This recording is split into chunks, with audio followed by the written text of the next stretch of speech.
U.S. and Iranian officials are expected to meet in Rome tomorrow for the second round of nuclear talks.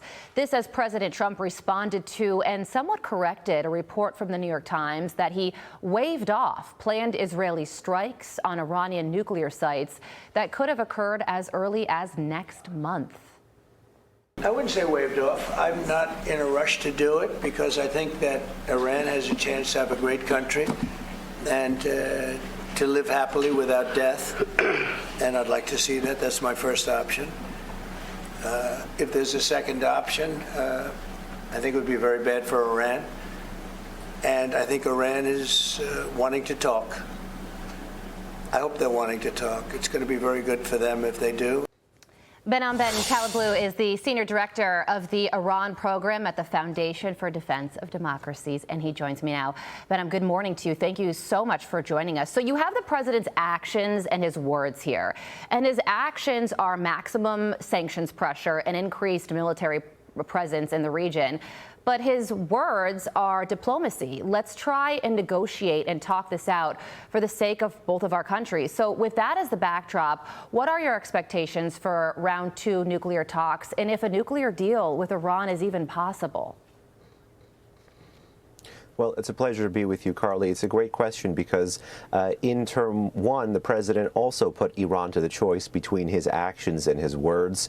And he offered the Islamic Republic an off-ramp, but at the same time used maximum pressure, supported the Iranian people, and even was willing to pull the trigger against Iran's chief terrorist, Qasem Soleimani, when two previous American presidents were not. So looking forward to Rome now, what really will determine success, and if the president will have a good legacy on this, is the framework of a deal that he offers, and that'll be up to his chief negotiator, Steve Witkoff. If the framework is closer to the 2013 and 2015 Obama-era nuclear deals that kicks the can down the road, well, the president is not going to look great on this one, particularly because that's exactly what Iran is trying to put him into, that trap. Instead, if the president retains his dismantlement framework as articulated by Defense Secretary Pete Hegseth or National Security Advisor Mike Waltz, well, then certainly he's going to come out of this looking good. But no doubt it's going to take much more than just Saturday to negotiate a deal, whether it's a good deal or a bad deal. But how do we get there, Behnam, where Iran agrees to give up their nuclear program in a way that could be verifiable for us in the United States?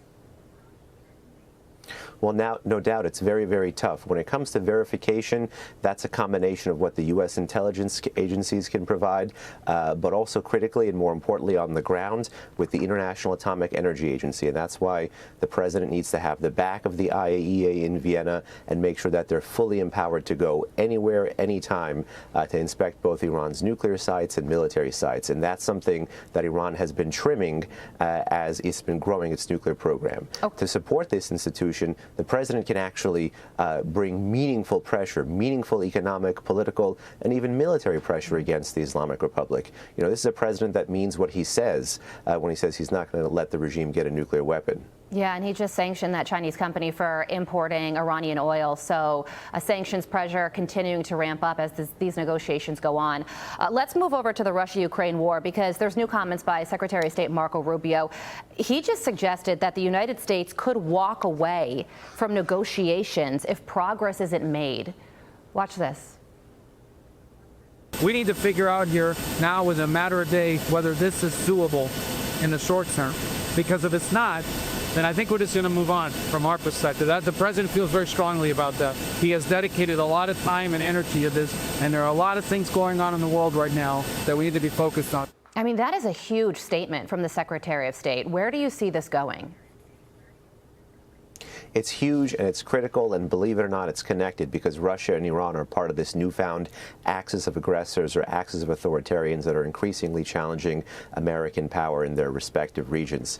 And it's critical because if the president pushes away from the table on this and proves to the world, not just to President Putin, that he's willing to walk away, it certainly adds a lot more credibility that he has exit options in all sorts of negotiations, and he's going to be also putting Vladimir Putin and the rest of the Russian political class and military class to the choice. So I would not underestimate that threat. Behnam Ben Taleblu, thank you so much for joining us this morning. I'm Steve Ducey. I'm Brian Kilmeade. And I'm Ainsley Earhart. And click here to subscribe to the Fox News YouTube page to catch our hottest interviews and most compelling analysis.